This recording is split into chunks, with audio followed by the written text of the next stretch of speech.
तो आज हम जरा गहराई से देख रहे हैं रेल विकास निगम लिमिटेड को, यानी आरवीएनएल को।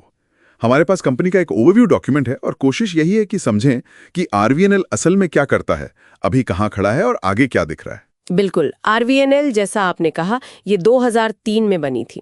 भारत सरकार ने ही इसे स्थापित किया था और इसका जो मुख्य उद्देश्य है वो है रेल इंफ्रास्ट्रक्चर प्रोजेक्ट्स को तेजी से पूरा करना। अच्छा। जो भी रेल मंत्रालय सौंपता है। तो ये सिर्फ बनाने वाली कंपनी नहीं, बल्कि प्रोजेक्ट फाइनेंस और लागू करने वाली एक तरह से पूरी एजेंसी है। हाँ, और इनके प्रोजेक्ट्स भी मतलब काफी अलग अलग तरह के हैं। जैसे डॉक्यूमेंट में दिया है, दोहरीकरण है, नई लाइनें बिछाना है, इलेक्ट्रिफिकेशन, मेट्रो प्रोजेक्ट्स, बड़े पुल। लगता है काफी कुछ संभालते हैं ये। जी हाँ। तो पैसा कहाँ से आता है? मतलब इनका जो रेवेन्यू है उसका मुख्य जरिया क्या है? देखिए, अगर हम वित्त वर्ष 23 के आंकड़े देखें तो तस्वीर काफी साफ हो जाती है। करीब 83% जो रेवेन्यू था वो रेल मंत्रालय के कोर रेलवे प्रोजेक्ट से आया। मतलब जो नॉन मेट्रो वाले काम है, लाइनें बिछाना, विद्युतीकरण वगैरह। 83%। हाँ, और मेट्रो प्रोजेक्ट्स का हिस्सा करीब 9% था और बाकी जो बचा लगभग 8% वो रीजनल रेलवे या दूसरे स्रोतों से। अच्छा। तो यहाँ ध्यान देने वाली बात यह है कि रेल मंत्रालय पर इनकी निर्भरता कितनी ज्यादा है। 83% सिर्फ रेल मंत्रालय से। ये तो मतलब बहुत ही ज्यादा निर्भरता लगती है।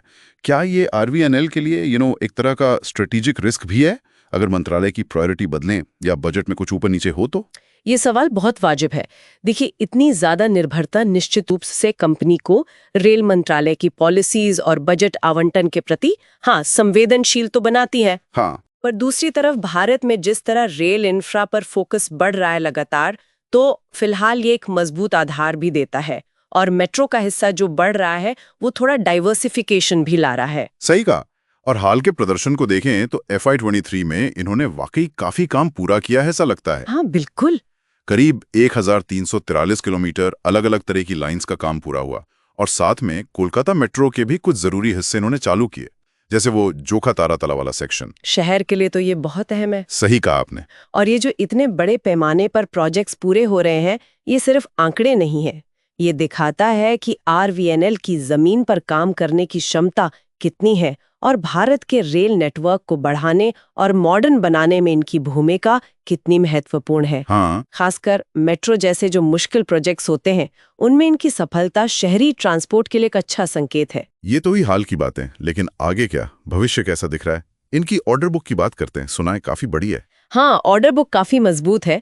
वित्त वर्ष 24 की तीसरी तिमाही मतलब दिसंबर 2023 तक इनके पास लगभग 65,000 करोड़ रुपए के ऑर्डर थे। 65,000 करोड़। ठीक है। लेकिन जो दिलचस्प बात है वो ये कि जून 2024 तक ये आंकड़ा बढ़कर मतलब कुछ ही महीनों में 92,000 करोड़ से 1 लाख करोड़ के बीच पहुंच गया। अरे वाह, 65,000 से सीधा लगभग 1 लाख करोड़। ये तो मतलब करीब 50% से ज्यादा की छलांग है। जबरदस्त उछाल है ये तो। हाँ, ये उछाल वाकई बहुत बड़ा है और ये एक बहुत मजबूत भविष्य की पाइपलाइन दिखाता है। इसमें वो वंदे भारत ट्रेन सेट्स के भी ऑर्डर शामिल हैं, करीब 9,000 करोड़ के। अच्छा, वंदे भारत भी? जी, जो दिखाता है कि रेलवे का जो आधुनिकीकरण का एजेंडा है उसके साथ ही कितने जुड़े हुए हैं। लेकिन हाँ, इतने कम समय में इतना बड़ा उछाल, ये सवाल जरूर खड़ा करता है थोड़ा। क्या मतलब? कैसा सवाल? मतलब क्या ये अचानक से बहुत सारे नए ऑर्डर मिल गए, या फिर ऑर्डर बुक को गिनने के तरीके में कोई बदलाव आया है, या हो सकता है कुछ बहुत बड़े प्रोजेक्ट्स शामिल किए गए हों जिनकी घोषणा हाल में हुई हो? तो इस उछाल के पीछे के सही कारण क्या है, ये समझना जरूरी होगा। पर जो भी हो, ये आरवीएनएल के बढ़ते कद का संकेत तो है ही। और अगर कंपनी की फाइनेंशियल हेल्थ पर एक नजर डालें, डॉक्यूमेंट में जॉइंट वेंचर्स में निवेश का जिक्र है, करीब 2063 करोड़ रुपीस, और साथ ही लगभग 3276 करोड़ रुपए की आकस्मिक देनदारी मतलब कंटिंजेंट लायबिलिटीज भी बताई गई हैं। ये क्या चीज है, ये आकस्मिक देनदारियां? देखिए, कंटिंजेंट लायबिलिटीज अगर सरल भाषा में कहें तो वो संभावित खर्चे या भुगतान होते हैं जो कंपनी को भविष्य में करने पड़ सकते हैं, पर अभी पक्का नहीं है कि करने पड़ेंगे या नहीं। अच्छा। ये अक्सर किसी मुकदमे या किसी विवाद या किसी गारंटी से जुड़े होते हैं। तो 3,276 करोड़ रुपए की रकम है, तो इस पर नजर रखना जरूरी होता है। और जो निवेश है जॉइंट वेंचर्स में, वो दिखाता है कि ये पार्टनरशिप में भी काम करते हैं।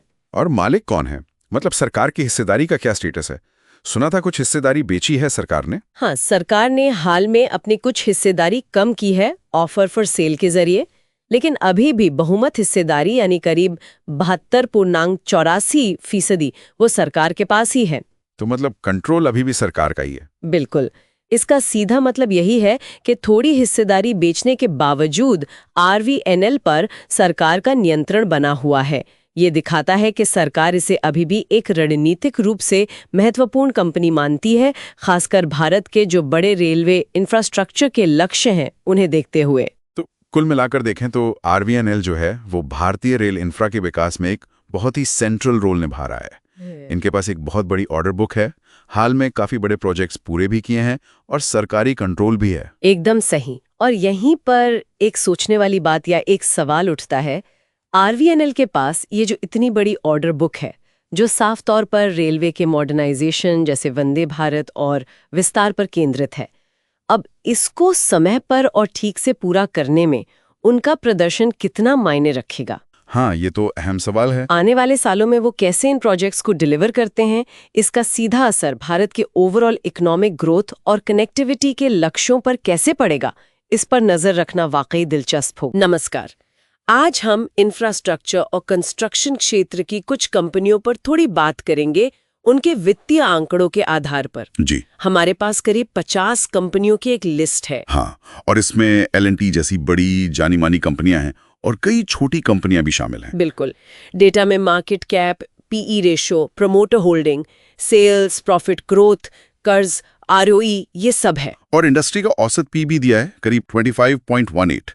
तो मकसद यही है कि इन नंबर से सेक्टर की एक झलक मिल जाए। हाँ, बस आंकड़ों पर ही फोकस रहेगा आज। तो चलिए इन आंकड़ों को थोड़ा और समझते हैं। पहली चीज जो मुझे दिखी वो है साइज का फर्क। एल&टी का मार्केट कैप देखिए, करीब 4.25 लाख करोड़ रुपए। हाँ, बहुत बड़ा है। और दूसरी तरफ सोलारियम ग्रीन जैसी कंपनियां हैं जिनका मार्केट कैप 1000 करोड़ से भी कम है, शायद 933 करोड़। सही बात है। ये रेंज ही अपने आप में इस सेक्टर की विविधता दिखाती है। बिल्कुल। अच्छा, अब पीई रेशियो पर आते हैं। इंडस्ट्री का औसत 25 है, एल&टी का 32 से ज्यादा है, आरवीएनएल का तो 63.69। हाँ, 63 से ज्यादा, ये औसत से काफी ऊपर है। और कुछ का तो मतलब हद ही है। हिंदुस्तान कंस्ट्रक्शन 735, सिंप्लेक्स इंफ्रा 439, इतना ज्यादा पीई। देखिए, पीई रेशियो मतलब प्राइस टू अर्निंग्स, ये बाजार की उम्मीदें दिखाता है। बहुत ज्यादा पीई का मतलब हो सकता है कि बाजार भविष्य में बहुत तेज ग्रोथ एक्सपेक्ट कर रहा है या कोई खास सिचुएशन हो सकती है। अच्छा। लेकिन हाँ, ये थोड़ा रिस्की भी हो सकता है अगर वो उम्मीदें पूरी ना हुई तो। सही बात है। और दूसरी तरफ देखिए, केनार कंस्ट्रक्शंस का पीई सिर्फ 5.56 है, आईएसजीसी हेवी का 9.63। ये इंडस्ट्री औसत से काफी कम है। तो मतलब अकेला पीई पूरी कहानी नहीं बताता? बिल्कुल नहीं, सिर्फ एक आंकड़ा है ये। अच्छा, अब प्रमोटर होल्डिंग की बात करें, कुछ कंपनियों में ये बहुत ज्यादा है, जैसे सीगाल इंडिया 82%, राइट्स में भी 72%। जी, ज्यादा प्रमोटर होल्डिंग को अक्सर अच्छा माना जाता है, मतलब प्रमोटर्स का कंपनी में भरोसा दिखता है। और कुछ में काफी कम भी हैं। आईआरबी इंफ्रा में 30% के आसपास, एनसीसी में सिर्फ 22%। हाँ, कम होल्डिंग के अपने कारण हो सकते हैं, शायद फंड जुटाने के लिए हिस्सेदारी बेची हो या कोई और वजह। अब आते हैं ग्रोथ मैट्रिक्स पर। सेल्स ग्रोथ में तो मतलब कमाल के नंबर हैं। हाँ, कुछ कंपनियों के आंकड़े तो बहुत ही चौंकाने वाले हैं। जैसे एसजी मार्ट 4000% से ज्यादा की sales growth, Sterling and Wilson 107%। बिल्कुल, ये जबरदस्त ग्रोथ है। लेकिन दूसरी तरफ आईएसजी हेवी की सेल्स गिरी है करीब 21%। इरकॉन इंटरनेशनल की भी गिरी है लगभग 13%। तो इतनी ज्यादा अस्थिरता क्यों? देखिए, ये सेक्टर काफी हद तक प्रोजेक्ट्स पर निर्भर करता है। बड़े कॉन्ट्रैक्ट्स मिले तो ग्रोथ आसमान पर, नहीं मिले या पूरे हो गए तो गिरावट। ये इस बिजनेस का नेचर है एक तरह से। अच्छा। और प्रॉफिट ग्रोथ में भी यही कहानी दिख रही है। हाँ, बिल्कुल। एसपीएमएल इंफ्रा की प्रॉफिट ग्रोथ देखिए, 7700% से ज्यादा। दिलीप बिल्डकॉन 700% से ऊपर। कमाल है। लेकिन फिर एसईपीसी है जहां 67% की गिरावट है। पीएसपी प्रोजेक्ट्स में भी लगभग 54% की गिरावट। तो ये उतार चढ़ाव बना रहता है। समझ रही हूँ। अब इन सब प्रोजेक्ट्स और ग्रोथ के लिए पैसा भी तो चाहिए होता होगा। कर्ज का क्या हाल है? कर्ज भी एक जरूरी फैक्टर है। कुछ कंपनियों पर कर्ज काफी ज्यादा है। जैसे पीएनसी इंफ्राटेक पर 9,300 करोड़ से ज्यादा, दिलीप बिल्डकॉन 9500 करोड़ से ज्यादा। बाप रे, इतना कर्ज? हाँ, ये अक्सर तेजी से एक्सपैंड करने के लिए लिया जाता है बड़े प्रोजेक्ट्स के लिए, लेकिन हाँ, इससे रिस्क भी बढ़ता है, ब्याज का बोझ वगैरह। और कुछ ऐसी भी हैं जिन पर कर्ज लगभग है ही नहीं, जैसे जीआर इंफ्रा प्रोजेक्ट्स सिर्फ 0.40 करोड़। एसजी मार्ट का तो शून्य दिखा रहा है। जी हाँ, ये कंपनियां शायद ज्यादा सुरक्षित लगती हैं, खासकर अगर ब्याज दरें बढ़ें या आर्थिक माहौल बिगड़े। लेकिन क्या इसका मतलब ये भी है कि वे ग्रोथ के मौके छोड़ रही हों? हो सकता है, ये एक ट्रेड ऑफ है। कम कर्ज मतलब कम रिस्क, पर शायद कम आक्रामक ग्रोथ। ज्यादा कर्ज मतलब ज्यादा ग्रोथ की क्षमता पर रिस्क भी ज्यादा। सही कहा। अच्छा, एक और आंकड़ा है, रिटर्न ऑन इक्विटी, आरओई। ये क्या बताता है? आरओई दिखाता है कि कंपनी शेयर धारकों के लगाए पैसे पर कितना मुनाफा कमा रही है, मतलब इक्विटी का इस्तेमाल कितना कुशलता से हो रहा है। इसमें भी बहुत अंतर है।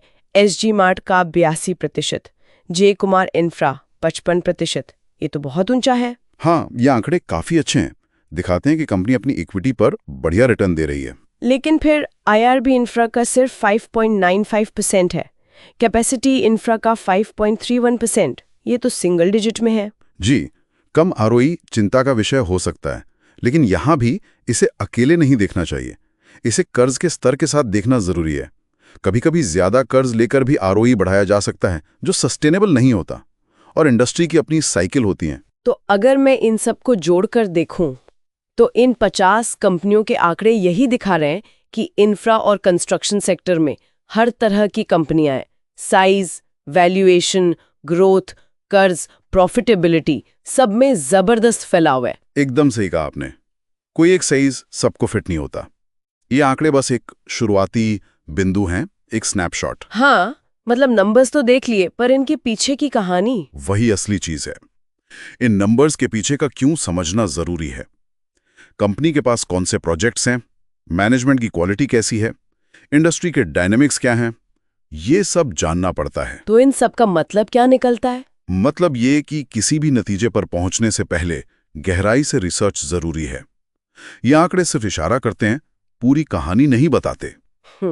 हर मीट्रिक दूसरे से जुड़ा है, जैसे ज्यादा ग्रोथ शायद ज्यादा कर्ज के साथ आ रही हो। और आखिरी में एक सवाल छोड़ जाता हूं सोचने के लिए। जी, सरकार का इंफ्रास्ट्रक्चर पे इतना फोकस है, तो इन अलग अलग फाइनेंशियल प्रोफाइल वाली कंपनियों में से कौन भविष्य के मौकों का फायदा उठाने के लिए बेहतर स्थिति में हो सकती है?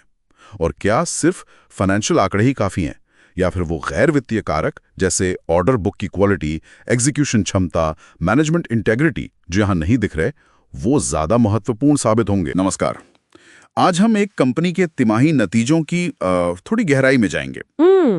हमारे पास मार्च 2022 से मार्च 2025 तक के, मतलब पूरे 3 साल के आंकड़े हैं, सीधे कंपनी के फाइनेंशियल डॉक्यूमेंट से। इरादा यह है कि इन नंबर्स में जो पैटर्न्स हैं, जो रुझान है, उनको पकड़ा जाए। बिल्कुल, देखते हैं क्या कहानी निकलती है इन आंकड़ों से। हाँ, तो चलिए खोलते हैं इनको। सेल्स से शुरू करते हैं।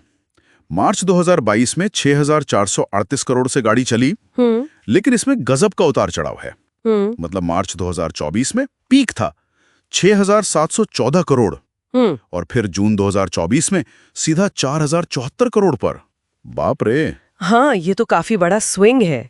और साल दर साल growth, YOY sales growth percent, वो भी क्या कमाल की वॉलेटाइल रही है। अच्छा? हाँ, सितंबर 2022 में लगभग +22% थी, और जून 2024 आते आते -27% हो गई। ओह, मतलब +22 से -27 तक। ये तो बहुत बड़ा रेंज है। हाँ, तो ये जो सेल्स का रोलर कोस्टर है, ये वाकई गौर करने लायक है। बिल्कुल, लेकिन देखिए एक इंटरेस्टिंग चीज ये है कि खर्चे मतलब एक्सपेंसेस जी, वो भी काफी हद तक सेल्स के साथ ही ऊपर नीचे हुए हैं। अच्छा। हाँ, जैसे मार्च 2024 में जब सेल्स टॉप पर थी तो खर्चे भी 6,258 करोड़ रुपए के आसपास थे। तो ये शायद दिखाता है कि कंपनी वेरिएबल कॉस्ट्स को तो ठीक से मैनेज कर रही है। हाँ, ये हो सकता है। और एक और बात नोटिस करने वाली है, एम्प्लॉई कॉस्ट्स, कर्मचारियों पर जो खर्च है जी, वो लगातार कम बना हुआ है, मतलब लगभग 1% या उससे भी कम। सच में? सिर्फ 1%। ये इस सेक्टर के लिए नॉर्मल है क्या, या फिर कोई खास वजह है, जैसे ऑटोमेशन बहुत ज्यादा हो? हाँ, ये सवाल तो बनता है, इस पर और देखना होगा। ठीक है, तो सेल्स और खर्चों के बाद अब आते हैं ऑपरेटिंग लेवल पर, मतलब ऑपरेटिंग प्रॉफिट और मार्जिन। हाँ, ओपीएम। इसमें भी वही कहानी दिख रही है। मार्च 2024 में पीक था 456 करोड़ रुपए और जून 2024 में सिर्फ 182 करोड़ रह गया। ओ, और ओपीएम परसेंट यानी ऑपरेटिंग प्रॉफिट मार्जिन, जो ये बताता है कि कोर बिजनेस से हर 100 रुपए की बिक्री पर इंटरेस्ट और टैक्स से पहले कितना कमाया। जी, ये एफिशिएंसी का इंडिकेटर है। हाँ, तो वो ज्यादातर 5 से 7% के बीच रहा है। 5 से 7%, ठीक है। हालांकि कुछ तिमाहियों में ये 4% तक भी गिरा है। अच्छा, तो ये 5-7% का जो रेंज है, ये कंपनी की ऑपरेशनल एफिशिएंसी का एक पैमाना तो देता है। सही। दिखाता है कि कॉस्ट कंट्रोल तो है शायद, लेकिन सवाल ये है कि क्या ये मार्जिन्स सेल्स की इतनी वॉलेटिलिटी झेलने के लिए काफी हैं? अच्छा पॉइंट है। और ये भी याद रखना होगा कि ऑपरेटिंग प्रॉफिट के बाद इंटरेस्ट का खर्चा है, डेप्रिसिएशन है। हाँ, वो भी तो कटता है। बिल्कुल, जो फाइनल प्रॉफिट यानी प्रॉफिट बिफोर टैक्स और फिर नेट प्रॉफिट को और कम करते हैं। तो चलिए फाइनल नंबर पे आते हैं, नेट प्रॉफिट, शुद्ध लाभ। हाँ, इसमें भी वही हलचल। मार्च 2024 में पीक 478 करोड़। ओके। लेकिन बस अगली तिमाही जून 2024 में ये गिरकर 224 करोड़ रुपए रह गया, आधा लगभग। बाप रे, ये तो बहुत तेज गिरावट है। और साल दर साल प्रॉफिट ग्रोथ, उसमें तो अंतर और भी ज्यादा है। सितंबर 2022 में प्लस 37% की ग्रोथ थी। वाह। और जून 2024 में माइनस 35% की गिरावट। प्लस 37% से माइनस 35%।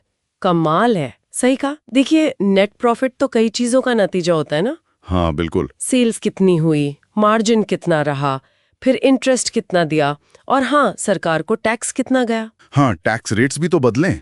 बिल्कुल, टैक्स रेट भी देखिए 15% से 30% के बीच घूमता रहा है। अच्छा खासा वेरिएशन है। हाँ, तो उसका सीधा असर नेट प्रॉफिट पे पड़ता है। और आखिर में ईपीएस यानी अर्निंग्स पर शेयर, जो शेयर होल्डर्स के लिए जरूरी है, जी, वो भी इसी पैटर्न को फॉलो कर रही है। मार्च 2024 में 2 रुपए 30 रुपए थी। जून 2024 में गिरी 1 रुपए 7 पैसे पर। ओके। और फिर मार्च 2025 तक कुछ संभली 2 रुपए 20 पैसे पर वापस। तो काफी उठापटक रही है ईपीएस में भी। तो इतने सारे आंकड़े देखे, इतना उतार चढ़ाव देखा, कुल मिलाके इन नतीजों से क्या बड़ी तस्वीर उभर रही है? क्या टेक अवे है? देखिए, ये आंकड़े एक ऐसी कंपनी की कहानी बता रहे हैं जिसके रेवेन्यू और प्रॉफिट दोनों में तिमाही दर तिमाही बहुत ज्यादा अस्थिरता है। वोलेटिलिटी काफी हाई है। सेल्स में जो बड़े उतार चढ़ाव हैं, उनका सीधा असर मुनाफे पर दिख रहा है। ये तो क्लियर है। हाँ, ये तो साफ है। लेकिन इसमें एक पॉजिटिव बात भी है। अच्छा, क्या? वो ये कि कंपनी ने कुछ तिमाहियों में अच्छी ग्रोथ भी दिखाई है। ऐसा नहीं कि सिर्फ गिरावट ही है। हाँ, वो पीक्स भी हमने देखे। और जैसा हमने पहले बात की, खर्चों को सेल्स के हिसाब से घटाया बढ़ाया भी गया है, जो एक तरह की फ्लेक्सिबिलिटी दिखाता है। सही। तो असल सवाल ये है कि इस अस्थिरता के पीछे कारण क्या है?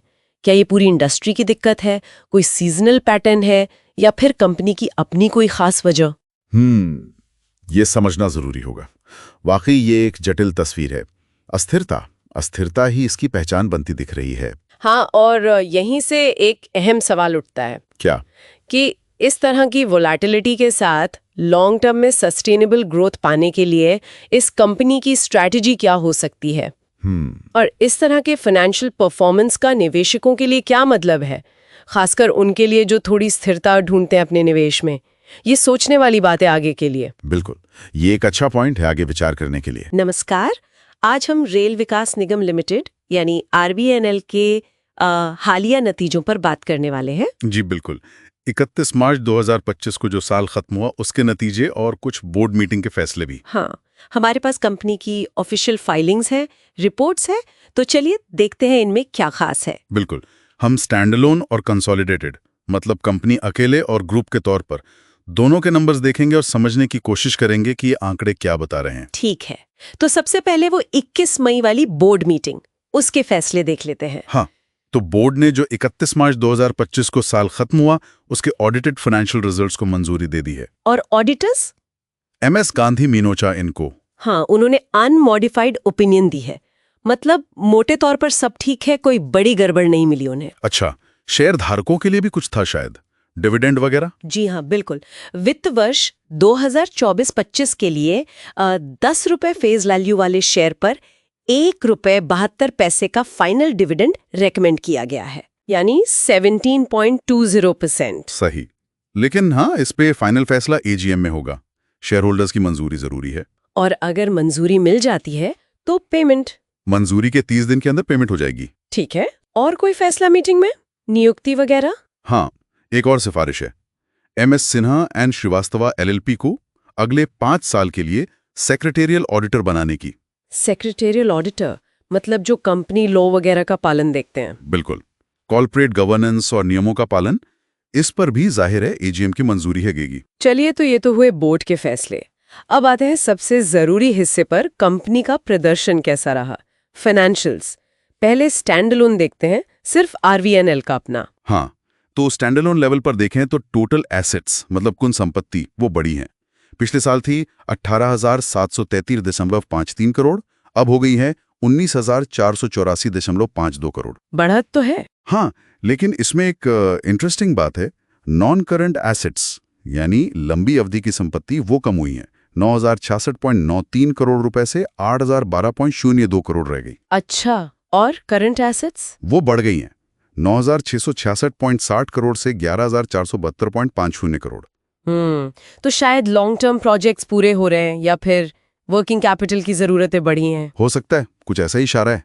और टोटल इक्विटी वो भी बढ़ी है, 7,867.28 करोड़ से 8,623.72 करोड़। लेकिन कमाई का क्या, रेवेन्यू? हाँ, वो चिंता की बात हो सकती है। रेवेन्यू फ्रॉम ऑपरेशंस मतलब कामकाज से जो कमाई है वो गिरी है। पिछले साल थी 21,732.58 करोड़ रुपए, इस साल 19,869.35 करोड़ रह गई। ओह, और मुनाफा, नेट प्रॉफिट? वो भी कम हुआ है। Net profit after tax 14,692.95 crore रुपए से घटकर 1188.62 करोड़ रुपए रह गया है। तो रेवेन्यू और प्रॉफिट दोनों में गिरावट है साल दर साल। बिल्कुल, और इसी वजह से बेसिक EPS यानी हर शेयर पर कमाई वो भी 7 रुपए 2 से गिरकर 5 रुपए 70 रह गई है। ये तो स्टैंडअलोन आंकड़े हुए। कंसोलिडेटेड यानी पूरे ग्रुप लेवल पर क्या स्थिति है? क्या कहानी वैसी ही है? हाँ, लगभग वैसी ही है। कंसोलिडेटेड टोटल एसेट्स भी बढ़े हैं, 19,576.66 करोड़ रुपए से 20,481.73 करोड़ रुपए।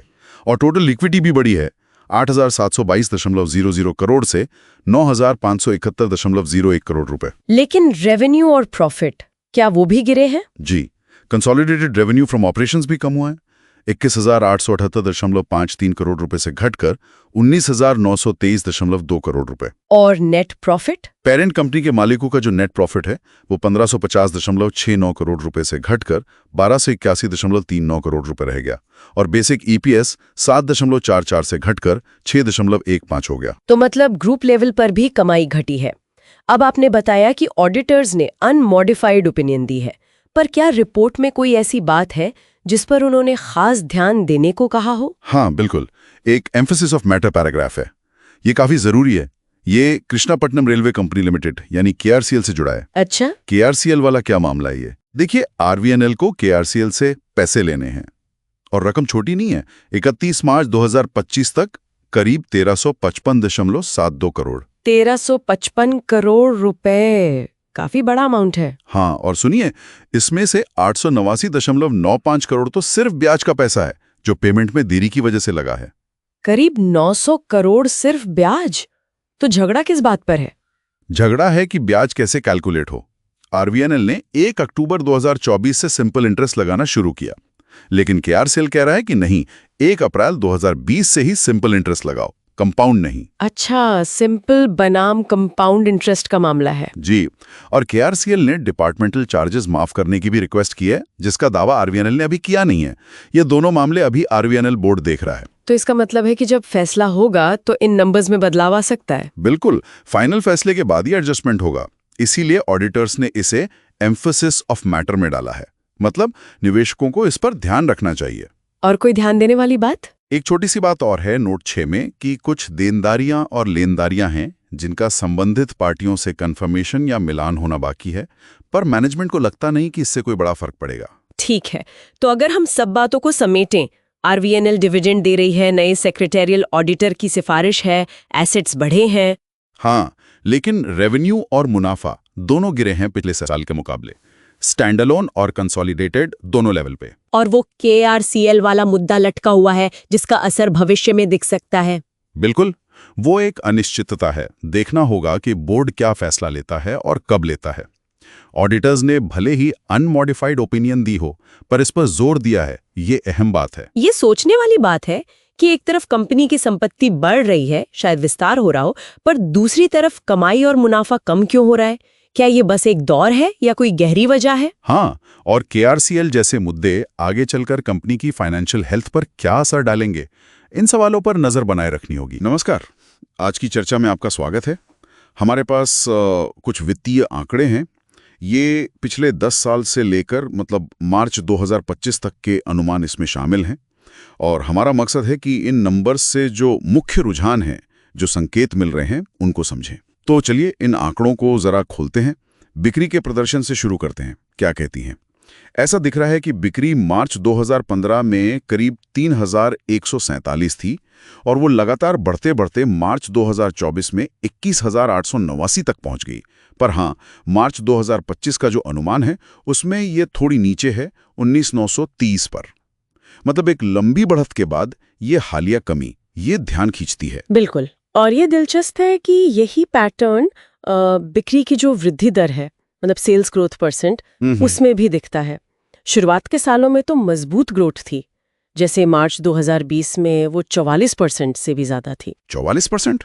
वो तो काफी ज्यादा है। हाँ, लेकिन उसके बाद रफ्तार कुछ धीमी हुई, और हाल के जो आंकड़े हैं TTM वाले, पिछले 12 महीनों के, उनमें तो करीब 9% की गिरावट है। ओह, -9%? जो चक्रवृद्धि वृद्धि है CAGR, वो 20% है। 5 साल की 7%, 3 साल की सिर्फ 1%, और TTM तो -9% है। तो ये हाल की नरमी की तरफ साफ इशारा है। अच्छा, तो बिक्री में ये पैटर्न तो साफ है, लंबी अवधि में बढ़ोतरी पर हाल में गिरावट। अब सवाल ये है कि मुनाफे का क्या? नेट प्रॉफिट, क्या कहानी वैसी है? हाँ, कहानी काफी कुछ वैसी ही है। नेट प्रॉफिट को देखें तो मार्च 2015 में ये 337 था। ये बढ़कर मार्च 2024 में 1,574 तक गया। लेकिन हाँ, मार्च 2025 का जो अनुमान है वो 1281, शायद 1282 के आसपास है। तो गिरावट यहाँ भी है। ये बिक्री के ट्रेंड से काफी मिलता जुलता है। हाँ, दिख रहा है। और देखिए, मुनाफे की जो चक्रवृद्धि दर है, कंपाउंडेड प्रॉफिट ग्रोथ, उसमें भी यही रुझान। 10 साल में 14%, 5 साल में 11%, 3 साल में 5%। और TTM में -19% की गिरावट। -19%? ये तो बिक्री से भी ज्यादा गिरावट है प्रॉफिट में। जी, लेकिन यहाँ एक दिलचस्प बात और है। ऑपरेटिंग प्रॉफिट मार्जिन, मतलब OPM %, वो हाल के वर्षों में ज्यादातर स्थिर रहा है। अच्छा, मतलब 5-6% के आसपास। अच्छा, तो मतलब कुल मुनाफा गिरा है, लेकिन ऑपरेशनल मार्जिन लगभग वही है। शायद लागत वगैरह पे नियंत्रण रखा हो सकता है। ये एक पहलू है जिसे और देखना होगा। खैर, मुनाफे की बात हुई, लेकिन कंपनी शेयर धारकों के पैसे पे कितना कमा रही है? मतलब रिटर्न ऑन इक्विटी, ROE, हाँ, उसका क्या ट्रेंड रहा? हाँ, ROE एक जरूरी मेट्रिक है, और यहाँ भी मतलब मुनाफे में हालिया कमी के बावजूद ROE काफी हद तक स्थिर दिखा है। 10 साल, 5 साल और 3 साल का औसत देखें तो वो क्रमशः 17%, 18% और 18% है। काफी कंसिस्टेंट। हाँ, हालांकि पिछले साल ये थोड़ा कम हुआ, 14% था। अच्छा, पर ये स्थिरता बताती है कि कंपनी शेयर धारकों के फंड्स का इस्तेमाल कितनी कुशलता से कर रही है। तो शायद अंदरूनी दक्षता अभी भी ठीक है। ये दिलचस्प है। चलिए अब उस आंकड़े पर आते हैं जिसका निवेशकों पर सीधा असर दिखता है, स्टॉक का प्रदर्शन, स्टॉक प्राइस CAGR। पिछले 5 सालों में 81% की CAGR और 3 साल में तो 135%। ये तो जबरदस्त रिटर्न है। हाँ, बहुत प्रभावशाली। लेकिन फिर वही कहानी, पिछले 1 साल में -7% गिरावट। बिल्कुल सही कहा। स्टॉक मार्केट अक्सर आगे देखता है ना? हाँ, तो शायद बिक्री और मुनाफे में जो हालिया कमी आई है या आने का अनुमान है, वो निवेशकों की चिंता बढ़ा रही है, और उसका असर हमें स्टॉक प्राइस पर दिख रहा है। और यही चीज हमें EPS यानी अर्निंग्स पर शेयर में भी दिखती है। प्रति शेयर आय। हाँ, वो भी पिछले सालों में 1.62 से बढ़कर 7.55 तक गया था, लेकिन हालिया अनुमानों में ये गिरकर 6.15 पर आ गया है। बिल्कुल नेट प्रॉफिट के ट्रेंड जैसा। तो अगर हम पूरी तस्वीर को एक साथ देखें, एक कंपनी जिसने लंबे समय तक बहुत अच्छी ग्रोथ दिखाई बिक्री में, मुनाफे में, स्टॉक प्राइस में भी। जी लेकिन हाल में खासकर पिछले साल या टीटीएम पीरियड में उसे कुछ मुश्किलों का सामना करना पड़ा है। जी बिक्री और मुनाफे दोनों में नरमी आई है सही। और इसका असर स्टॉक पर भी दिख रहा है। हालांकि आरओई का स्थिर रहना वो एक सकारात्मक बात हो सकती है। हाँ बिल्कुल। ये आंकड़े हमें एक स्थिति बता रहे हैं कि मजबूत विकास के बाद अब शायद एक ठहराव या नरमी का दौर है। लेकिन ये आंकड़े हमें ये नहीं बताते कि क्यों। इस हालिया गिरावट के पीछे असल वजह क्या है? क्या ये बाजार की दिक्कतें हैं, कंपटीशन बढ़ गया है, या कंपनी के अंदर ही कुछ है? सही कहा। ये आंकड़े क्या बताते हैं, क्यों नहीं? जी, रुझान तो साफ है, पर कारण नहीं। बिल्कुल। और यहीं पर मुझे लगता है श्रोताओं के लिए भी सोचने का एक बिंदु है। इन मौजूदा ट्रेंड्स को देखते हुए आने वाले साल में कंपनी के प्रदर्शन पर कौन से फैक्टर्स बाहरी या अंदरूनी सबसे ज्यादा असर डाल सकते हैं? भविष्य का अंदाजा लगाने के लिए किन खास संकेतों पर नजर रखना जरूरी होगा? ये सोचने वाली बात है। तो आज हम जरा खंगाल रहे हैं रेल विकास निगम लिमिटेड मतलब RVNL की बैलेंस शीट को। हमारे पास मार्च 2015 से मार्च 2025 तक के पूरे 10 साल के आंकड़े हैं। ये 06 RVNL बैलेंस शीट्स PDF दस्तावेज से हैं। जी देखते हैं कि पिछले दशक में RVNL की वित्तीय सेहत मतलब फाइनेंशियल हेल्थ कैसी रही है, क्या बड़े बदलाव हुए और ये नंबर्स क्या कहानी बताते हैं। बिल्कुल। बैलेंस शीट वो तो कंपनी की एक तरह से एक्सरे होती है ना, संपत्ति, देनदारियां सब पता चलता है। हाँ, तो RVNL के इन 10 सालों के आंकड़ों से उसकी मजबूती, उसके विस्तार और उसके कामकाज के तरीके पर काफी रोशनी पड़ेगी। अच्छा, तो पहली चीज जो एकदम से मतलब ध्यान खींचती है वो है इक्विटी कैपिटल। ये पूरे 10 साल 2015 से 2025 तक 2085 करोड़ पर बिल्कुल स्थिर, एकदम फिक्स्ड रही है। हाँ, ये इंटरेस्टिंग है। लेकिन उसी समय में रिजर्व्स वो 975 करोड़ से बढ़कर लगभग 7,500 करोड़ मतलब 7,486 करोड़ हो गए। ये तो कमाल की ग्रोथ है। बिल्कुल बिल्कुल। ये पैटर्न काफी दिलचस्प है। देखिए, इक्विटी स्थिर रखने का मतलब हो सकता है कि कंपनी ने बाहर से नया पैसा मतलब इक्विटी के जरिए नहीं उठाया। अच्छा, पर रिजर्व्स का इतना ज्यादा बढ़ना ये साफ दिखाता है कि कंपनी लगातार मुनाफा कमा रही है और सिर्फ कमा नहीं रही, उसे अपने पास जमा भी कर रही है। शायद भविष्य के किसी बड़े प्लान के लिए या किसी मुश्किल वक्त के लिए। लेकिन फिर इक्विटी स्थिर क्यों रखी गई? क्या नए निवेशकों को लाने पर जोर नहीं था या फिर मतलब जरूरत ही महसूस नहीं हुई? ये अच्छा सवाल है। हो सकता है कंपनी अपनी ग्रोथ को अपने अंदरूनी स्रोतों से ही फंड करना ज्यादा सही समझती हो। जैसे कि कमाया हुआ मुनाफा। हाँ, कमाया हुआ मुनाफा और शायद थोड़ा उधार।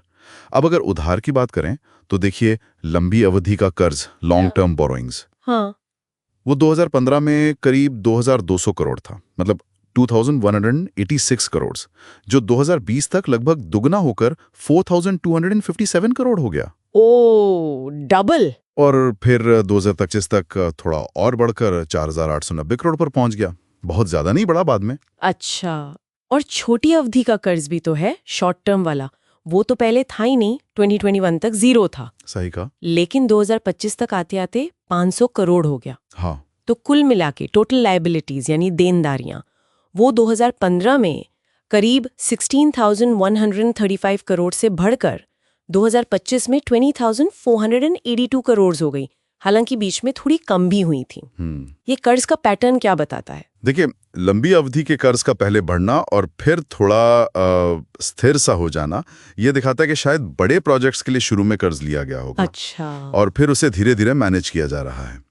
और ये जो छोटी अवधि का कर्ज आया है हाल में, वो शायद वर्किंग कैपिटल की जरूरतों के लिए हो या कोई तात्कालिक जरूरत आन पड़ी हो। देनदारियों में ये उतार चढ़ाव तो चलता रहता है प्रोजेक्ट्स के हिसाब से। ठीक है, ठीक है, ये तो हुई देनदारियों की बात। अब जरा देखें कि कंपनी के पास है क्या, मतलब एसेट्स। हाँ बिल्कुल। फिक्स्ड एसेट्स यानी स्थायी संपत्ति, उसके ग्रॉस ब्लॉक में तो भाई जबरदस्त उछाल दिख रहा है। हाँ, वो तो है। 2015 में सिर्फ 36 करोड़ से बढ़कर 2025 में लगभग 565 करोड़, 564.89 करोड़। बिल्कुल। ये आंकड़ा साफ बताता है कि कंपनी ने पिछले एक दशक में अपनी स्थायी संपत्ति बनाने में या खरीदने में भारी निवेश किया है। और ये किसी भी इंफ्रास्ट्रक्चर कंपनी के लिए एक बहुत ही पॉजिटिव साइन है। मतलब जमीन, बिल्डिंग, मशीनरी, इन सब चीजों में अच्छा खासा इजाफा हुआ है। हाँ, ये तो पॉजिटिव है। लेकिन फिर एक और चीज है, कैपिटल वर्क इन प्रोग्रेस, जिसे CWIP कहते हैं। मतलब जिन प्रोजेक्ट्स पर काम चल रहा है। हाँ, CWIP। उसके आंकड़े मुझे थोड़े मतलब अजीब लगे। 2015 में वो था 15,232 करोड़। काफी ज्यादा। फिर 2020 में घटकर 10,476 करोड़ हो गया। और 2025 में फिर से बढ़कर 16,895 करोड़। ये क्या चल रहा है? CWIP में इतना उतार चढ़ाव ये दिखाता है कि कंपनी के जो प्रोजेक्ट्स हैं उनकी रफ्तार शायद एक जैसी नहीं रही है। अच्छा। कभी हो सकता है काम तेजी से पूरा हुआ और वो फिक्स्ड एसेट्स में बदल गया तो CWIP कम हो गया। और कभी शायद नए बड़े प्रोजेक्ट्स शुरू हुए या पुराने प्रोजेक्ट्स में ही तेजी आई तो CWIP बढ़ गया। रेलवे जैसे सेक्टर में ये आम हो सकता है। प्रोजेक्ट्स बड़े होते हैं, लंबे चलते हैं। अच्छा, हाँ, ये हो सकता है। और अब वो आंकड़ा जिसने मुझे सच में चौंका दिया, कैश और कैश इक्विवेलेंस। हाँ, वो तो है। 2015 में सिर्फ 9 करोड़, 2020 में 29 करोड़, मतलब बहुत ही कम। बिल्कुल। और फिर मार्च 2025 में एकदम से 5,183 करोड़। ये क्या है, इतना बड़ा जंप? वाकई ये उछाल तो असाधारण है, मतलब एक्स्ट्राऑर्डिनरी। इतना कैश अचानक बैलेंस शीट में दिखना कई सवाल खड़े करता है। हाँ, बिल्कुल। जैसे कि या फिर हो सकता है कंपनी किसी बड़े अधिग्रहण के लिए या भविष्य की किसी भारी भरकम योजना के लिए पैसा जमा कर रही हो। ये सामान्य ऑपरेटिंग कैश फ्लो तो नहीं लग रहा। तो कुल मिला के मतलब पूरी तस्वीर क्या बन रही है? एक तरफ तो मजबूत मुनाफा दिख रहा है, बढ़ती स्थायी संपत्ति है। सही। दूसरी तरफ कर्ज और प्रोजेक्ट्स की रफ्तार में उतार चढ़ाव है, और आखिर में ये कैश का रहस्यमयी पहाड़ सा खड़ा हो गया है। हाँ, अगर संक्षेप में कहें तो RVNL एक ऐसी कंपनी दिखती है जो अपना मुनाफा बढ़ाने में और स्थायी संपत्ति बनाने में कामयाब रही है। इसमें कोई शक नहीं। ठीक है। उतार चढ़ाव रहा है। और हाँ, 2025 का ये भारी कैश बैलेंस ये निश्चित रूप से एक ऐसा पॉइंट है जिस पर और जानकारी के बिना कोई मतलब ठोस निष्कर्ष निकालना मुश्किल है। पर ये कंपनी की तात्कालिक वित्तीय स्थिति में एक बड़े बदलाव का संकेत तो जरूर है। बिल्कुल।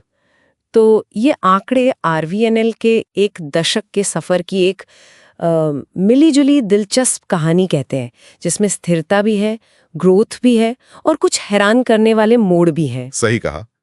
और यहीं पर हम श्रोताओं के लिए एक सोचने वाली बात छोड़ सकते हैं। हाँ, बताइए। कि मार्च 2025 में ये जो कैश इक्विवेलेंट्स में लगभग 5,000 करोड़ का भारी उछाल आया है, इसके पीछे क्या संभावित रणनीतिक कारण हो सकते हैं?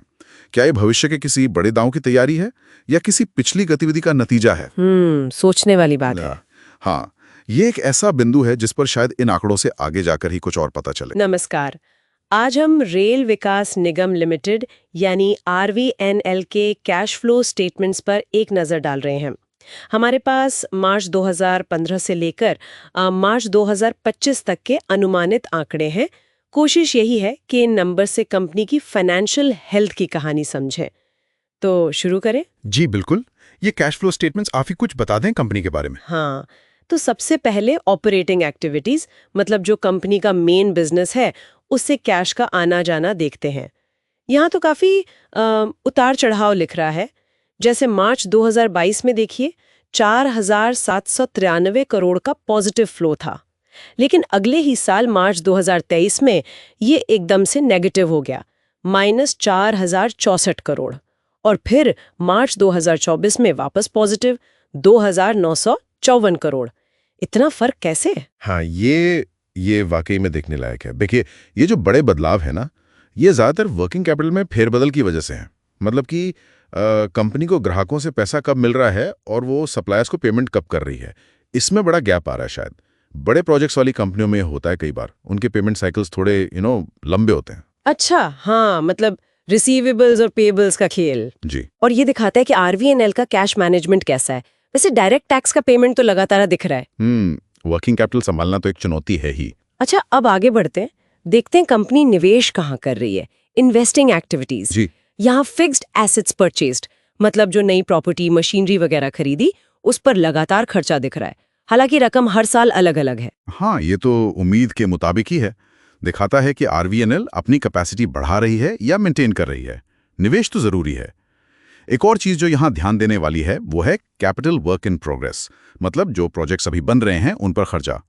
इसमें भी काफी बड़े फिगर्स हैं, खासकर 2017 में देखिए करीब 14,000 करोड़ का। ओ, 14,000 करोड़, ये तो बहुत बड़ा अमाउंट है। जी, कैपिटल WIP में इतना बड़ा खर्चा दिखाता है कि शायद उस समय कोई बड़ा प्रोजेक्ट तेजी से चल रहा था या पूरा होने वाला था।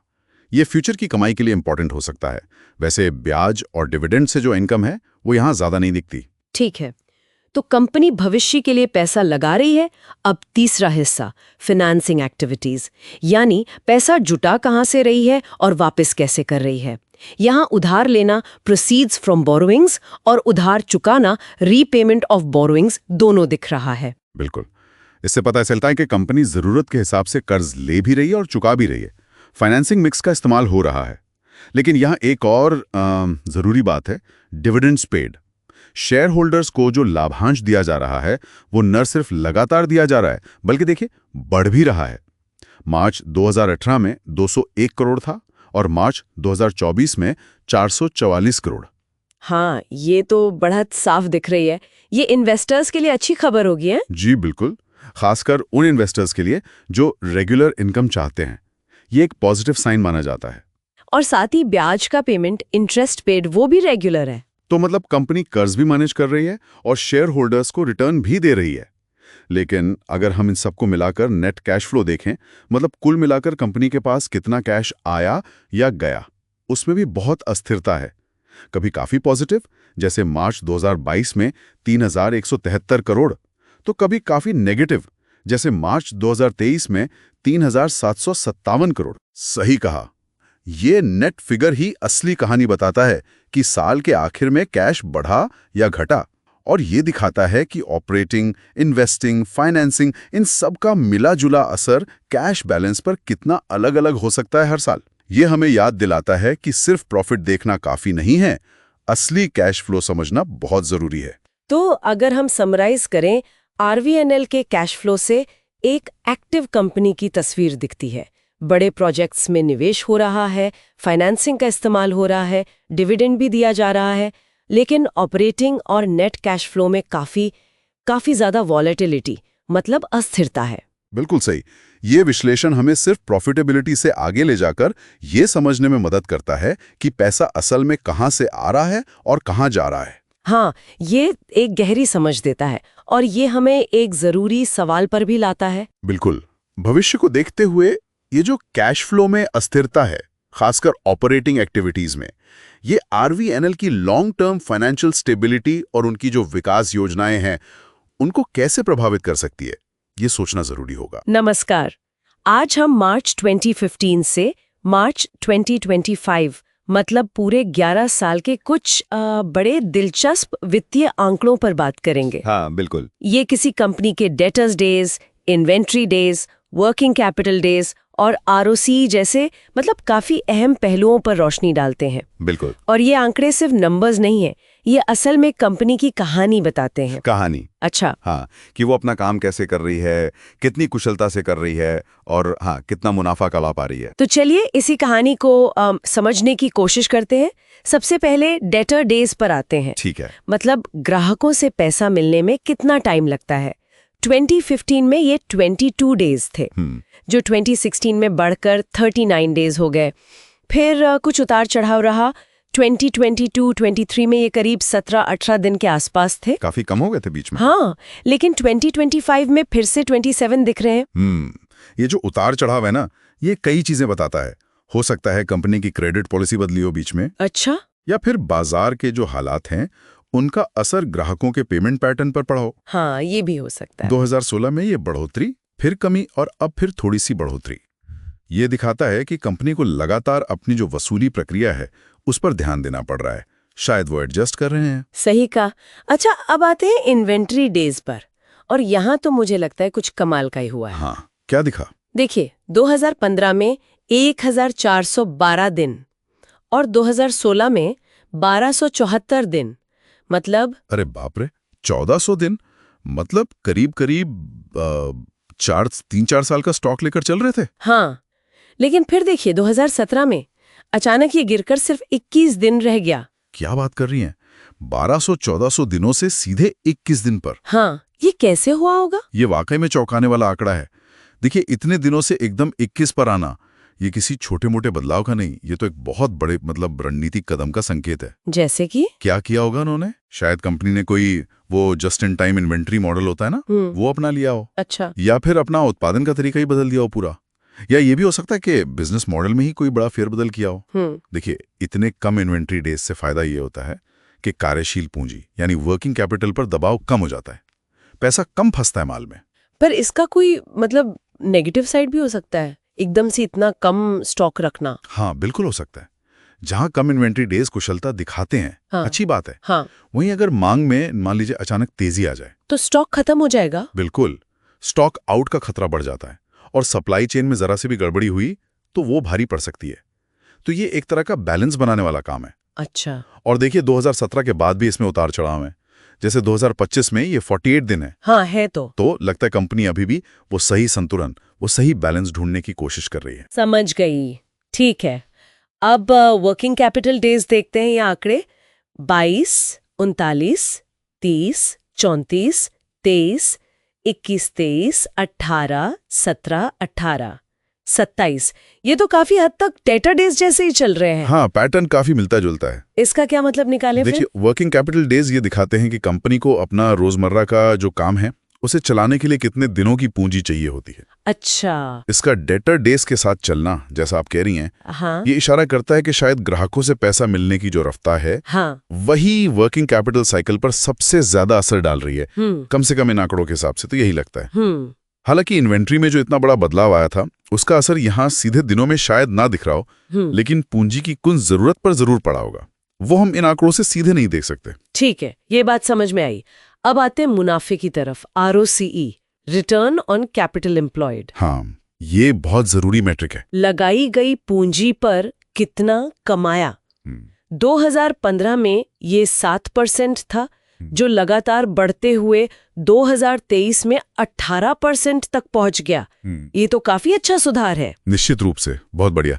7% से 18% तक का ये जो सफर है, ये साफ बताता है कि कंपनी अपनी पूंजी का इस्तेमाल करके मुनाफा कमाने में लगातार बेहतर हुई है। ये परिचालन कुशलता मतलब ऑपरेशनल एफिशिएंसी में सुधार और शायद बेहतर प्रॉफिट मार्जिन का नतीजा हो सकता है। लेकिन 2024 में आंकड़ा थोड़ा गिरकर 15% पर आ गया।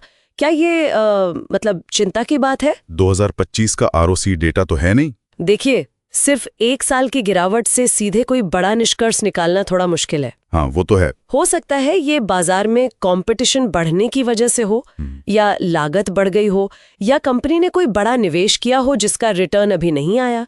तो ये एक अस्थायी गिरावट की हो सकती है। अच्छा। लेकिन हाँ, इस पर नजर रखना जरूरी होगा कि क्या ये गिरावट आगे भी जारी रहती है या कंपनी वापस अपनी ग्रोथ की राह पर लौटती है। और क्या इसका संबंध हाल में डेटर डेज के बढ़ने से हो सकता है? वो भी तो बढ़े थे। हाँ, ये देखना भी दिलचस्प होगा। बिल्कुल हो सकता है कोई कनेक्शन हो। अच्छा, हमारे स्रोतों में डेज पेएबल का भी जिक्र था, मतलब सप्लायर्स को भुगतान करने में लगने वाला टाइम। हाँ, और कैश कन्वर्जन साइकिल का भी। हाँ, पर उनके साल दर साल के आंकड़े यहाँ नहीं हैं। हाँ, और वो आंकड़े होते तो ये पूरी कहानी और भी ज्यादा साफ हो जाती। कैसे? देखिए, डेज पेएबल से पता चलता कि कंपनी अपने सप्लायर्स का पैसा कितनी जल्दी चुका रही है या कितनी देर से। क्या वो सप्लायर क्रेडिट का इस्तेमाल अपनी वर्किंग कैपिटल फाइनेंस करने के लिए कर रही है? अच्छा। और कैश कन्वर्जन साइकिल, वो तो इन सबको डेटर डेज, इन्वेंट्री डेज और डेज पेएबल, इन सब को मिलाकर बताता है कि असल में कंपनी का पैसा कितने दिनों के लिए ऑपरेशन में फंसा रहता है। वो नेट फिगर देता है। तो वो आंकड़े होते तो तस्वीर और पूरी हो जाती। बिल्कुल, और मुकम्मल होती। तो इस पूरी चर्चा का सार क्या निकलता है? हमने देखा कि ग्राहकों से वसूली के दिनों में उतार चढ़ाव रहा। हाँ। इन्वेंट्री रखने के दिनों में एक बहुत बड़ा नाटकीय बदलाव आया। वो तो था ही। वर्किंग कैपिटल साइकिल काफी हद तक वसूली पर निर्भर दिखी और पूंजी पर रिटर्न पहले बढ़ा और फिर हाल में थोड़ा कम हुआ। बिल्कुल सही है। ये सारे आंकड़े मिलकर एक कहानी बुनते हैं, एक ऐसी कंपनी की कहानी जो अपनी ऑपरेशनल स्ट्रैटेजी में बड़े बदलावों से गुजरी है, खासकर इन्वेंट्री को लेकर। हाँ। और उसने अपनी प्रॉफिटेबिलिटी भी सुधारी है। कम से कम 2023 तक तो यही दिखा। इन मैट्रिक्स को लगातार ट्रैक करना किसी भी बिजनेस के स्वास्थ्य को समझने के लिए आप समझ लीजिए बेहद जरूरी है। सही बात है। ये बदलाव अक्सर अंदरूनी फैसलों और बाहरी माहौल दोनों का आईना होते हैं।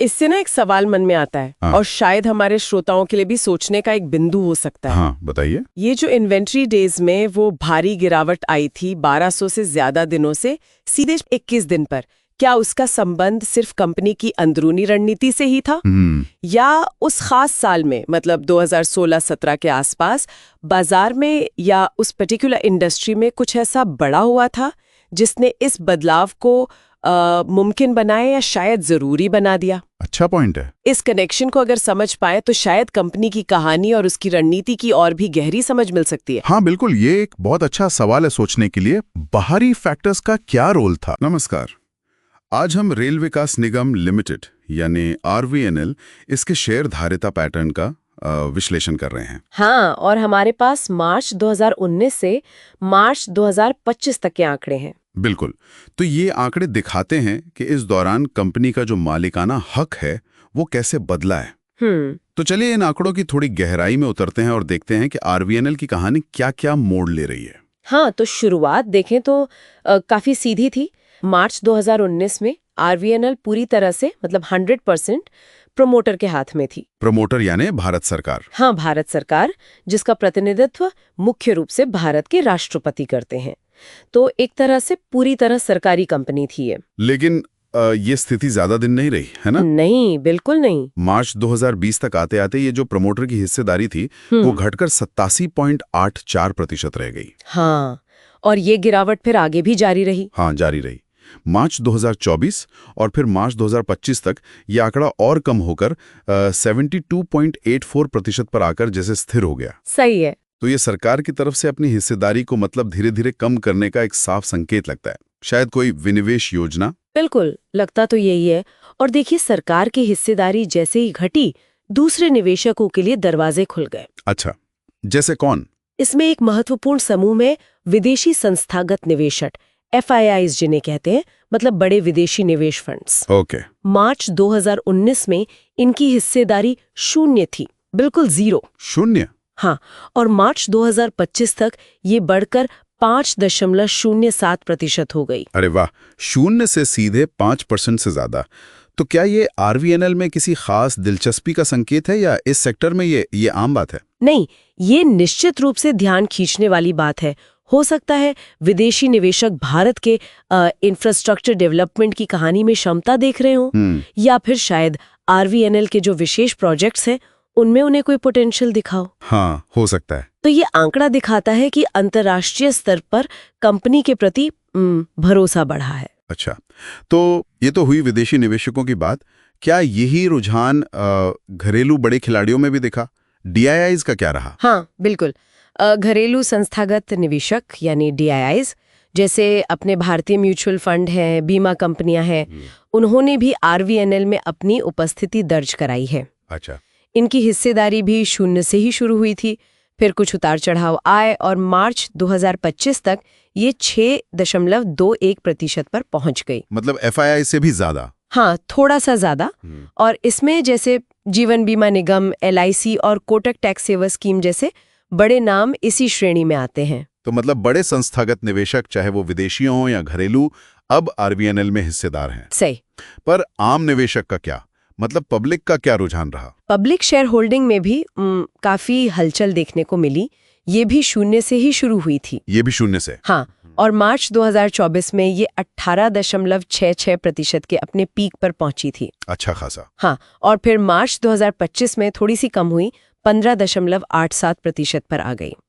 लेकिन फिर भी 0 से बढ़कर लगभग 16% तक पहुंचना ये आम जनता की बढ़ती हुई भागीदारी को तो दिखाता ही है।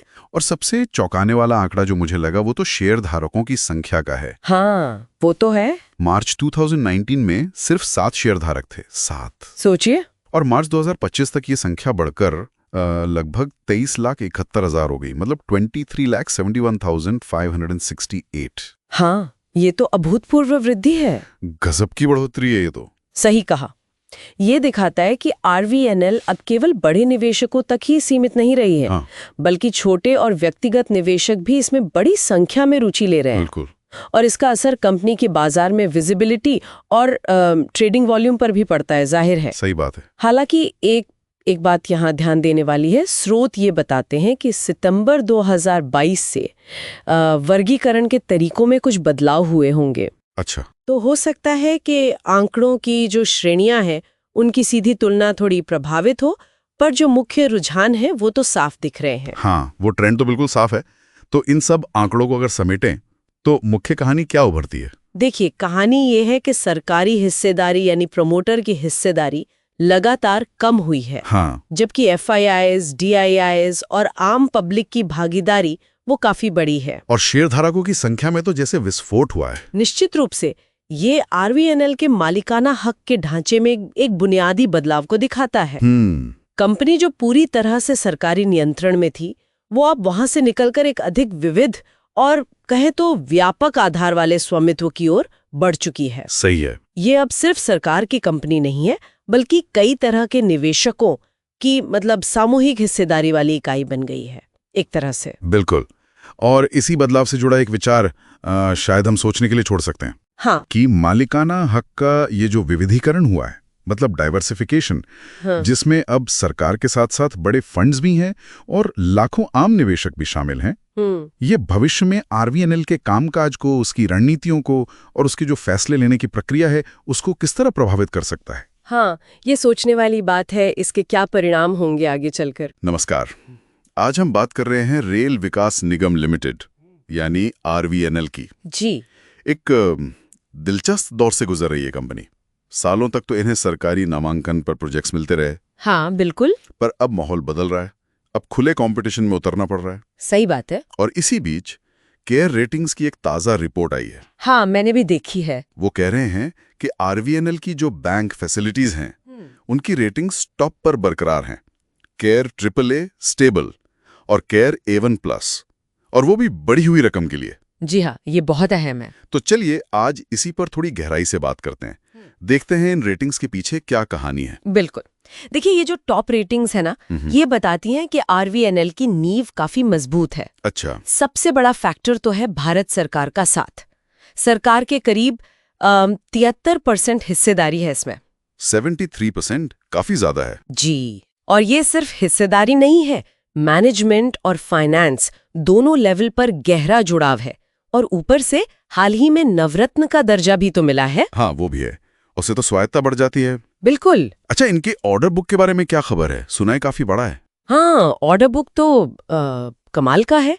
जनवरी 2025 तक का आंकड़ा देखें तो करीब 96,780 करोड़ का। बाप रे, 97,000 करोड़। हाँ, मतलब अगले 3-4 साल का काम तो पक्का लगता है इससे। लेकिन एक सवाल है, क्या ये ऑर्डर्स अब भी वो पुराने मतलब नॉमिनेशन वाले तरीके से मिल रहे हैं या कंपटीशन में जीतना पड़ रहा है? ये अच्छा सवाल है। देखिए, रेल मंत्रालय ने अब कॉम्पिटिटिव बिडिंग शुरू कर दी है। हाँ। लेकिन मजे की बात यह है कि उसके बावजूद RVNL ने खुली बोली से मतलब कंपटीशन से 49,000 करोड़ से ज्यादा के प्रोजेक्ट्स हासिल किए हैं। अच्छा, तो मतलब कंपटीशन में भी टिक रहे हैं। के सिंचाई के प्रोजेक्ट्स, इंडस्ट्रियल बिल्डिंग्स, बिजली ट्रांसमिशन, यहाँ तक कि सोलर पावर, पोर्ट्स, टेलीकॉम, कई क्षेत्रों में काम कर रहे हैं। अच्छा, काफी फैला हुआ काम है। जी, ये दिखाता है कि उनकी प्रोजेक्ट मैनेजमेंट स्किल्स और टेक्निकल कैपेबिलिटी मजबूत है। और इनके क्लाइंट्स कौन है ज्यादातर, प्राइवेट या सरकारी? ज्यादातर सरकारी ही हैं, जैसे रेलवे जोन्स हो गए, NHAI, मेट्रो कॉर्पोरेशंस। तो इसका मतलब पेमेंट का रिस्क कम रहता होगा। बिल्कुल, काउंटर पार्टी रिस्क जिसे कहते हैं वो काफी कम है। सरकारी संस्थाओं से पैसा डूबने का खतरा कम ही होता है। ठीक है, प्रोजेक्ट्स हैं, सरकारी सपोर्ट है, डाइवर्सिफिकेशन भी है, पर कंपनी की अपनी जेब कैसी है? मतलब फाइनेंशियल हेल्थ, कमाई बढ़ाई, कर्ज वगैरह। वो भी काफी मजबूत दिखती है। पिछले 5 साल का औसत देखें तो ऑपरेशन से जो कमाई है वो हर साल लगभग 22% बढ़ी है। 22% हर साल? ये तो बढ़िया ग्रोथ है। जी हाँ, वित्त वर्ष 24 में तो ये 21,700 करोड़ के पार पहुंच गई। और सबसे खास बात है कर्ज। कर्ज का क्या हाल है? इंफ्रा कंपनी है, कर्ज तो होगा ही। यही तो बात है, बाहरी कर्ज पर इनकी निर्भरता बहुत कम है। मार्च 2024 का आंकड़ा है, adjusted debt to net worth ratio सिर्फ 0.01x था। 0.01? मतलब कर्ज लगभग है ही नहीं। हाँ, लगभग ना के बराबर। नेट वर्थ की तुलना में कर्ज कुछ भी नहीं। पर ये कैसे मुमकिन है, इतने बड़े इंफ्रा प्रोजेक्ट्स बिना कर्ज के? इसके पीछे 2 मुख्य कारण है। पहला, रेल मंत्रालय के जो प्रोजेक्ट्स होते हैं उनके लिए इन्हें इंटरेस्ट फ्री मोबिलाइजेशन एडवांस मिलता है, मतलब काम शुरू करने के लिए पैसा बिना ब्याज के। अच्छा। और दूसरा, इनका payment system back to back है। ये पहले अपने सब कॉन्ट्रैक्टर को पेमेंट करते हैं और फिर रेलवे से महीने दर महीने अपना खर्चा और मैनेजमेंट फीस ले लेते हैं, तो कैश फ्लो बना रहता है। समझ गया। मार्च 2024 तक इनके पास करीब 1028 करोड़ का कैश बैलेंस भी था, जिस पर कोई क्लेम नहीं था, फ्री कैश। तो फिर तो तस्वीर काफी अच्छी लग रही है। सरकारी बैकिंग, बड़ा ऑर्डर बुक, नए सेक्टर्स, जबरदस्त फाइनेंशियल हेल्थ। लेकिन हर कहानी में कुछ चुनौतियां भी होती हैं। यहाँ क्या जोखिम है? बिल्कुल जोखिम है। पहला तो ये कि कंस्ट्रक्शन इंडस्ट्री है, कंपटीशन बहुत है और बाजार काफी बटा हुआ है। हाँ, वो तो है। और क्योंकि RVNL अपना ज्यादातर काम खुद नहीं करती, सब कॉन्ट्रैक्ट करती है, तो इनका जो अपना मुनाफा मार्जिन है वो बहुत ज्यादा नहीं रहता, मध्यम कह सकते हैं। कितना रहता है लगभग? वित्त वर्ष 24 में इनका जो PBILDT मार्जिन था, ब्याज टैक्स वगैरह से पहले वाला मुनाफा, वो 6.27% था। 6.27%? ठीक ठाक ही है, मतलब शायद दूसरी बड़ी इंफ्रा कंपनियों से कुछ कम। हाँ, कह सकते हैं। दूसरी चुनौती है SPVs और JVs में निवेश। SPVs मतलब स्पेशल पर्पस व्हीकल्स, खास प्रोजेक्ट के लिए जो कंपनियां बनती हैं। जी हाँ, और JVs मतलब जॉइंट वेंचर्स, दूसरी कंपनियों के साथ मिलकर।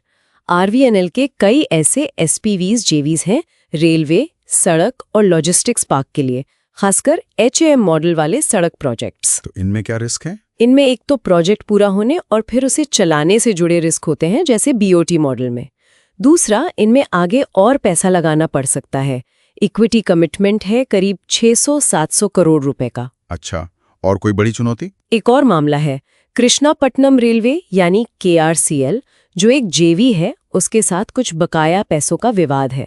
करीब 642 करोड़ मूल रकम और 811 करोड़ ब्याज। अरे बाप रे, काफी बड़ी रकम है। हाँ, ये मामला आर्बिट्रेशन में गया था और फैसला RVNL के पक्ष में आया है। फिर तो ठीक है। लेकिन रेल मंत्रालय इसे चुनौती दे सकता है, तो पैसा मिलने में देरी हो सकती है या अनिश्चितता बनी हुई है। समझा।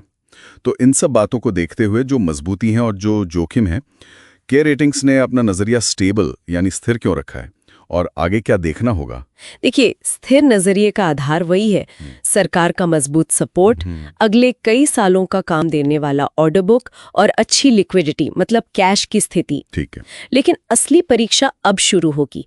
क्या RVNL लगातार खुली बोली में प्रोजेक्ट्स जीत पाएगी और अपना मुनाफा बनाए रख पाएगी, खासकर तब जब नॉमिनेशन वाले प्रोजेक्ट्स कम हो रहे हैं। हाँ, ये देखने वाली बात होगी। रेटिंग पर दबाव कब आ सकता है? अगर सरकार अपनी हिस्सेदारी घटाकर 51% से कम कर दे, या फिर SPVs में निवेश बहुत ज्यादा बढ़ जाए, मतलब नेटवर्थ के 50% से ऊपर, या फिर ऑर्डर बुक और मुनाफे में बड़ी गिरावट आ जाए। अच्छा, तो मतलब नजर रखनी होगी इन चीजों पर। बिल्कुल। तो संक्षेप में कहें तो RVNL एक मजबूत खिलाड़ी है जिसके पीछे सरकार का हाथ है, बड़ा ऑर्डर बुक है, फाइनेंस भी ठीक है, लेकिन अब इसे कंपटीशन का सामना करना है, मुनाफा मार्जिन थोड़ा कम है और SPV निवेश के अपने जोखिम है। एकदम सही कहा आपने। रेटिंग्स भले ही टॉप पर है, लेकिन कंपनी एक तरह के बदलाव के दौर से गुजर रही है। गारंटीड काम से हटकर खुले बाजार में खुद को साबित करना होगा। और शुरुआती संकेत तो अच्छे हैं, जैसा हमने देखा कि कॉम्पिटिटिव बिड्स भी जीत रहे हैं। बिल्कुल, और इसी के साथ आज की ये बातचीत हम यही खत्म करते हैं, लेकिन एक सवाल जरूर छोड़ जाते हैं सोचने के लिए। जी। जैसे जैसे रेल मंत्रालय से मिलने वाले गारंटीड नॉमिनेशन प्रोजेक्ट्स कम हो रहे हैं, क्या RVNL की जो ये डाइवर्सिफिकेशन की रणनीति है और कंपटीशन में जीतने की काबिलियत है, वो उसकी ग्रोथ की रफ्तार और नवरत्न वाली चमक बनाए रखने के लिए वाकई काफी होगी? इस पर सोचने के लिए बहुत कुछ है। रेल विकास निगम लिमिटेड यानी RVNL, इस पर आज हम थोड़ी गहराई से बात करेंगे। हमारे पास उनकी जो हालिया अर्निंग्स कॉल हुई है तिमाही नतीजों पर, उसके कुछ अंश हैं। मकसद ये समझना है कि ये कंपनी जो पहले पूरी तरह रेलवे पर निर्भर थी, अब कैसे एक विविध इंफ्रास्ट्रक्चर कंपनी बनने की कोशिश कर रही है। तो देखते हैं कि उनके लिए आगे क्या है, क्या चल रहा है। हाँ बिल्कुल, और ये देखना काफी दिलचस्प है कि एक सरकारी कंपनी जिससे पहले तो मतलब काम सीधे मिल जाता था, अब वो खुले बाजार में उतर रही है, मुकाबला कर रही है। ये बदलाव आसान नहीं होता है असल में। सही कहा। सबसे बड़ा बदलाव तो यही है कि अब वो सिर्फ रेल मंत्रालय के प्रोजेक्ट्स पर नहीं टिके हैं। अब वो मेट्रो, हाईवे, बंदरगाह, यहाँ तक कि मैन्युफैक्चरिंग और हाल ही में भारत नेट के साथ टेलीकॉम में भी मतलब बोली लगाकर काम ले रहे हैं। बिल्कुल, और ये एक तरह से ज़रूरी भी हो गया था। देखिए, उनकी जो ऑर्डर बुक है आज की तारीख में, वो करीब 1 लाख करोड़ रुपए की है। उसमें से लगभग 45,000 करोड़ रुपए तो पुराने सौंपे गए रेलवे प्रोजेक्ट्स हैं, लेकिन करीब 55,000 करोड़ रुपए वो नए प्रोजेक्ट्स हैं जो उन्होंने बोली लगाकर जीते हैं। तो साफ है कि रेलवे वाला काम अब धीरे धीरे कम हो रहा है। हाँ, और पिछले वित्त वर्ष मतलब FY25 में उनका जो टर्नओवर था वो लक्ष्य से थोड़ा कम भी रहा। 21,000 करोड़ का लक्ष्य था, पर हुआ 19,500 करोड़।